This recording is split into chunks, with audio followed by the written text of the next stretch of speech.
காமராஜருக்கு AC இல்லைன்னா உடம்புல allergy வந்துடும்.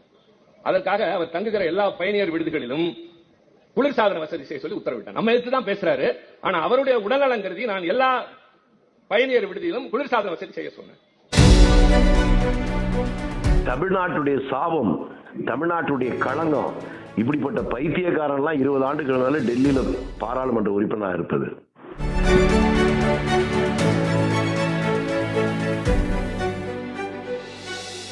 திமுக எம்பி திருச்சி சிவாவை ஏர்போர்ட்டில் வைத்து செருப்பால் அடித்தது உண்மையா என்று சசிகலா புஷ்பாவிடம் செய்தியாளர் கேட்க, அதுக்கு சசிகலா புஷ்பாவோ,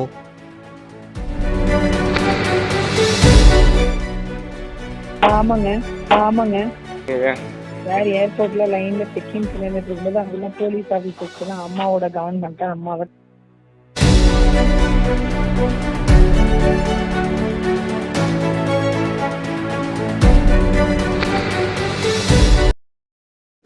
உலகத்துல திமுகவுக்கு ஓட்டு போடுறதும் திருட்டு பயல வீட்டுக்கு கூப்பிடுறதும் ஒண்ணுதான்னு பேசின ஆள் யார் தெரியுமா? யாரு சொல்லவா? எங்க தாத்தா காமராஜ் தான். அவர் கருணாநிதி கையில நாட்டை கொடுத்து காப்பாத்துன்னு என்னைக்கு சொன்னாரு? ரஷ்யாவுக்கு முன்னாடி எல்லாம் எரும தோலை அனுப்பிக்கிட்டு இருந்தோம், இப்ப எரும மாட்டையே அனுப்புறோம் அப்படின்னு ஒரு கையை பிடிச்சு பேசுறாரு. திருச்சி சிவா அவர்கள் காமராஜர் அவர்களை பற்றி கீழ்த்தரமாக பேசிய பேச்சுக்கு தமிழகத்தில் கடும் கண்டனங்கள் எழுந்த நிலையில் காங்கிரஸாரோ கள்ள மௌனத்தில் இருந்து கொண்டிருக்கிறார்கள். திருச்சி வேலுசாமியை தவிர. திருச்சி சிவா தானும் கட்சியில்தான் இருக்கிறேன் என்பதற்காக, தன் பங்குக்கும் கருணாநிதியை புகழ வேண்டும் என்பதற்காகவும் திரு காமராஜ் அவர்களை இழிவுபடுத்தி கருணாநிதியை உயர்த்தியும் பேசிவிட்டார். சரி, இதற்காக திமுக மிகப்பெரிய விலையை கொடுத்து கொண்டிருக்கிறது இந்த சமூக வலைதளங்களில். கருணாநிதி அவர்கள் காமராஜரை சந்திக்கவே இல்லை. 100% இல்லை, 200%. ஏனென்றால் காமராஜ் அவர்கள் இறக்கும் தருவாயில் 175 ரூபாய் பணம் வைத்திருந்தார் தன் தலையணை கீழே. அந்த பணம் அப்படியே இருந்தது அவர் இறந்த பிறகும். இதுவே ஒரு சாட்சி. திருச்சி சிவா அவர்கள் தேவையில்லாமல் வாண்டடாக வண்டியில் ஏறிட்டார்கள் போல. இப்போ காமராஜரை பற்றி இழிவாக பேச திருச்சி சிவாவை சசிகலா புஷ்பா ஏர்போர்ட்டில் வச்சு செருப்பால் அடித்த ஆடியோ ஒன்று இணையத்தில் ரொம்ப வைரலாக போயிட்டுருக்கு. அந்த ஆடியோவும் கேட்கலாம். காமராஜருக்கு ஏசி இல்லைன்னா உடம்புல அலர்ஜி வந்துடும். அதற்காக அவர் தங்குகிற எல்லா பயணியர் விடுதிகளிலும் குளிர்சாதன வசதி செய்ய சொல்லி உத்தரவிட்டார். நம்ம எடுத்து தான் பேசுறாரு. ஆனா அவருடைய உடல்நலம் கருதி நான் எல்லா பயணியர் விடுதியிலும் குளிர்சாதன வசதி செய்ய சொன்னேன். அது மாதிரி அவசர காலத்தில் அவரை கைது செய்யணும்னு துடிச்சாங்க. தமிழ்நாட்டில் பண்ண முடியல. அந்த நேரம் பார்த்து திருப்பதிக்கு கிளம்புறாரு அவர் ஒரு நிகழ்ச்சிக்கு. அப்போ முதலமைச்சர் அலுவலகத்திலிருந்து தகவல் போகுது. என்ன போகுது? தயவு செய்து நீங்கள் திருப்பதிக்கு போக வேண்டாம். இதுக்கு இவர் பதில், நான் ஒன்னும் திமுக காரன் இல்ல, காங்கிரஸ் காரன், என்ன போக கூடாதுன்னு சொல்றதுக்கு இவர் யார்? அடுத்து இவர் சொல்றாரு, நான் திமுக தலைவர்ல தமிழ்நாட்டின் முதலமைச்சர், ஆர்டர், நீங்க போக கூடாது. உடனே அவருக்கு என்ன, நீ எனக்கு ஆர்டர் போடுறது? அந்த நாற்காலியை நான் வேண்டாம்னு சொல்லிட்டு வந்தேன், இந்த ஆள் என்ன அவ்வளவு பெரிய ஆளாயிட்டாரா, எனக்கு உத்தரவு போட நான் போவேன் அப்படின்னு சொல்றேன். நான் அவரை புரிஞ்சுக்காம பேசிட்டேன், இவ்வளவு பெரிய உள்ளமா அவருக்குன்னு கடைசியா கையை பிடிச்சிக்கிட்டு உயிர் போறதுக்கு முன்னாடி நீங்க தான் இந்த நாட்டையும் ஜனநாயகத்தையும் காப்பாற்றணும்.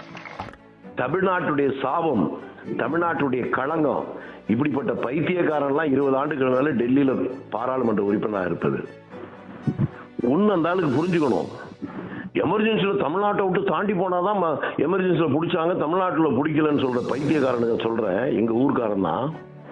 திமுக ஆட்சி 76 ஜனவரி 30 டிஸ்மிஸ் ஆகுது. 75 ஜூன் 25ல எமர்ஜென்சி வருது. அதற்கு அப்புறமா 6-7 மாசம் திமுக ஆட்சி இருக்கிற வரை இவங்க தானே ஆட்சியில் இருந்தாங்க.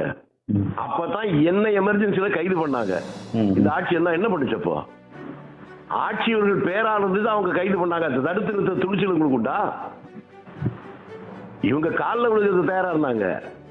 ஆனா அவங்க ஏத்துக்கலைங்கிறதா பிரச்சனை. ரெண்டாவது, இந்த பைத்தியக்காரன் என்ன சொல்றான், திமுக ஆட்சியில் தமிழ்நாடு முழுக்க டிவியில காமராஜருக்காக தான் ஏசி வச்சாங்களா?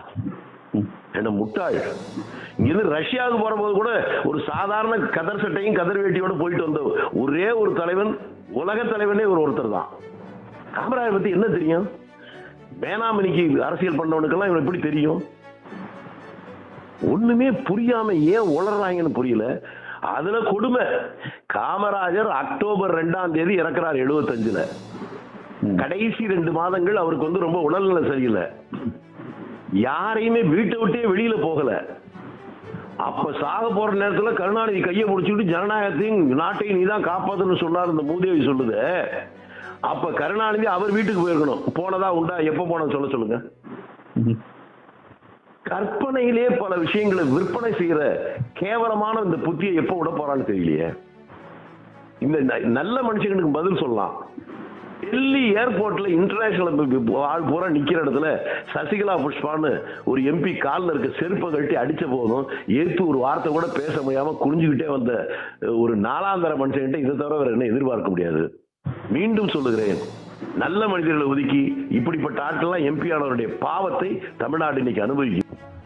அடுத்தது சசிகலா புஷ்பாவிடம் செருப்படி வாங்கிய திருச்சி சிவா. அந்த ஆடியோவை பாருங்க. திருச்சி சிவா அவர்களை ஏர்போர்ட்டில் வைத்து செருப்பால் அடித்தது உண்மையா என்று சசிகலா புஷ்பாவிடம் நிருபர் கேட்க, அதுக்கு சசிகலா புஷ்பா அவர்கள் சொன்ன பதிலை கேளுங்கள். ஆமாங்க ஆமாங்க ஆமாங்க. மேடம், அது எதுக்காக அடித்தாங்க? சார், ஏர்போர்ட்ல லைன்ல செக்இன் பண்ணிட்டு இருக்கும்போது அங்கெல்லாம் போலீஸ் ஆஃபீஸர்ஸ் எல்லாம் அம்மாவோட கவர்மெண்ட் அம்மாவை கட்டி பேசிட்டாங்க. சரிங்க மேடம். லெவலுக்கு தான் பேச முடியும். ஒரு ஏடிஎம் எம்பி நிக்கணும்னா வேணும்னு திருப்பி பேசிட்டே இருக்கும்போது கோவம் வந்துருச்சு சார். அதனால தான் நீங்கள் அவரை அடிச்சிங்களா? ஆமாங்க ஆமாங்க. அதுக்கு பதிலா எங்க வீட்டு கண்ணாடி எல்லாம் உடைச்சு போட்டு போயிருக்காங்க அவங்க. இவங்க யாரு மேடம்? திமுக எம்பி சிவா அவங்களுடைய ஆட்களா மேடம்? டெல்லி வீட்டு கண்ணாடி. படிக்க வைத்த காமராஜரை கொச்சைப்படுத்தியும் குடிக்க வைத்த கருணாநிதியை புகழாரம் சூட்டியும் பேசிய இந்த சிவா அவர்களை தான் இப்போ தமிழகம் முழுவதும் காரி துப்பி கொண்டிருக்கிறார்கள் தமிழக மக்கள்.